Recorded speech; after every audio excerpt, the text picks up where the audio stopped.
தற்போது விஜய் அந்த கூட்ட அரங்கிற்கு வரவில்லை, ஆனால் அந்த இடத்திற்கு வந்துவிட்டார் என்ற காட்சிகள் நமக்கு உறுதிப்படுத்துகின்றன. தொடக்க விழாவிற்கு 2ஆம் ஆண்டு தொடக்க விழாவிற்கு விஜயின் தந்தை எஸ்ஏசியும் வந்திருக்கிறார். நிச்சயமாக அவர் தாயார் சோபாவும் வருவார். என்றால் தாய் தந்தையை அவர் மதிப்பதில்லை என்ற வகையில் ஒரு குற்றச்சாட்டெல்லாம் வைக்கப்பட்டிருந்தது. அதன் பின் அனைத்து விழாக்களிலும் தாய் தந்தையரை அவர் அழைக்கிறார். அந்த காட்சிகள் ஏற்கனவே சில கூட்டங்களில் வரவில்லை, ஆனால் இந்த கூட்டங்கள் கடந்த 2-3 கூட்டங்களாக தொடர்ந்து வந்து கொண்டிருக்கிறார்கள். அந்த வகையில் இன்றைய கூட்டத்திற்கும் நிச்சயமாக அவர்கள் வருவதற்கு வாய்ப்புகள் அதிகம் இருக்கிறது. ஆனால் இன்னும் வருகை புரிந்த காட்சிகள் நமக்கு இன்னும் கிடைக்கவில்லை, வந்துவிட்டார் என்பது தெரியவில்லை. பானு, நீங்கள் ஏற்கனவே நான் கூறியது போல விஜய் முன்னாள் இளைஞர்கள் விஜயிடம் எதிர்பார்ப்பது என்ன? இளைஞர்கள் விஜயிடம் எதிர்பார்ப்பது இளைய தலைமுறைன்னு வைத்துக் கொள்ளுங்கள். இளைய தலைமுறை இப்போதைக்கு தாவேக்காவை பொறுத்த மட்டும் அவங்க அந்த முதல் தலைமுறை வாக்காளர்களை குறி வச்சிருக்காங்க. ஏற்கனவே நம்ம தாவேக்காவை பொறுத்த மட்டும் வித்தியாசமான அணிகள்லாம் உருவாகி இருந்தது. ஒரு கட்சி ஆரம்பிக்கப்படுதுன்னா மாணவரணி, இளைஞரணி, இந்த மாதிரி எல்லாம் அணிகள் உருவாக்கப்படும். ஆனா புதுமையா தாவேக்காவில் குழந்தைகள் அணிலாம் உருவாக்கப்பட்டது. பல்வேறு விமர்சனங்களும் எழுப்பிச்சு. இது ஒரு புறம் இருக்கு. முதல் தலைமுறை வாக்காளர்களை குறி வச்சு அவர்களுடைய தேர்தல் நகர்வுகள் இருக்குது அப்படிங்கிற ஒரு எதிர்பார்ப்பு இருக்கு. ஏற்கனவே என்ன காரணம் அப்படின்னா, பொதுவாகவே இளைஞர்கள் ரசிகர்கள் விஜய்க்கு அதிகமா இருக்குது அப்படிங்கிற ஒரு பார்வை மக்கள் மத்தியில் இருக்குது. இன்னொன்னு இன்றைய தமிழக அரசியல் எடுத்துக்கிட்டோம்னா, மிக திமுகவை தவிர்த்து அதிமுகவில் ஒரு பிளவு ஏற்பட்டிருக்குது. அதே போல திமுக ரொம்ப அவங்க ஒரு நிலையான நிலைப்பாட்டில் இருக்காங்க. இப்படி இருக்கக்கூடிய சூழல்ல ஒரு சரியான நேரத்துல தாவேகா களம் இறங்கி இருக்கிறாங்க அப்படின்னு தான் சொல்லணும். ஆனா இது அந்த கட்சியுடைய தலைவர் எந்த வகையில நகர்த்தி கொண்டு போகிறார் அப்படிங்கிறது தான் மிகப்பெரிய ஒரு விஷயமா பார்க்கப்படுது. அதாவது நீங்க சொன்னது போல திமுக கூட்டணி பலமாக இருக்கிறது இன்றைய தேதி வரை. அதிமுக கூட்டணியில் அதிமுகவிலே சில குழப்பங்கள் இருக்கிறது. ஆனால் ஒன்றிணைவோம், ஆட்சியை பிடிப்போம் என அவர்கள் தாரக கூற ஆரம்பித்து விட்டார்கள். 3வது அணியாக வரப்போகிறாரா அல்லது 2வது அணியாக மாறப்போகிறாரா விஜய் என்பது தற்போது மிகப்பெரிய கேள்வி. கூட்டணி குறித்தெல்லாம் இன்று கூட ஏதேனும் அறிவிக்க வாய்ப்பு இருக்கிறது. நிச்சயமாக எந்த கட்சி என குறிப்பிடுவதற்கான வாய்ப்பு இல்லை. எனவே நேயர்களே, மிக முக்கியமான இந்த செய்தியை நாங்கள் போட இருக்கிறோம். அதாவது கூட்டணி குறித்து இன்று அறிவிப்பு வராது, ஆனால் கூட்டணி உண்டு என்பதை மட்டும் உறுதியாக விஜய் இன்று சொல்வார் என்று எதிர்பார்க்கிறேன்.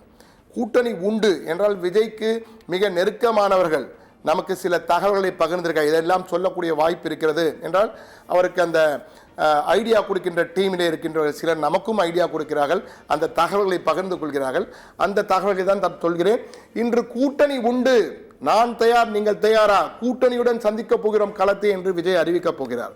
ஆனால் கூட்டணியில் எந்தெந்த கட்சிகள் இடம்பெறும் என்பது இன்னும் ஒரு 4 மாதங்கள் அல்லது 5 மாதங்கள் கழித்துத்தான் உறுதி செய்யப்படும். ஆனால் கூட்டணி உண்டு என்பதை உறுதியாக அறிவிப்பார் விஜய் என்று நாம் நம்பலாம். கூட்டணி குறித்த அறிவிப்பு இன்று வெளியாகும். கூட்டணி உண்டு என்ற அறிவிப்பு இன்று வெளியாகும். தனித்து களம் காணப்போவது அல்ல தாவேக, கூட்டணியுடன் காணப்போகிறது. அந்த கூட்டணியில் யார் இடம்பெறுவார் என்பது பிறகு வரும் அறிவிப்பு. ஆனால் இன்றைய அறிவிப்பு கூட்டணியுடன் களம் காணப்போகிறோம் என்றால் ஏற்கனவே அவர் கூட்டணிக்கு அழைப்பு விடுத்து விட்டார். தன்னுடைய முதல் கூட்டத்திலேயே கூட்டணிக்கு அழைப்பு விடுத்து விட்டார். அந்த கூட்டணியில் வரப்போகிறவர் யாரெல்லாம் இன்னும் தெரியவில்லை. ஆனால் மிக முக்கியமாக நான் ஏற்கனவே சொன்னது போல அன்று அந்த 3 எழுத்துக்கு மிக முக்கியமாக இந்த விஜய் என்ற 3 எழுத்து சாதிக்குமா சறுக்குமா என்பதை பொறுத்திருந்தான் பார்க்க வேண்டும். ஆனால் விஜயோட மாஸ்டர் பிளான், அந்த கட்சிகளுடைய அணிகளை அறிவித்த போது இந்தியாவிலே ஏன் உலக அளவிலேயே யாரும் செய்யாத ஒன்று, குழந்தைகளுக்காக ஒரு அணியை உருவாக்குகிறார் விஜய். அதுவே விமர்சனத்துக்குள்ளாக இருக்கிறது. சிலர் வழக்கு தொடரப் போகிறார்கள். அரசியலில் குழந்தைகளை ஈடுபடுத்தக்கூடாது என்பது விதியாக இருக்கிறது, சட்டமாக இருக்கிறது.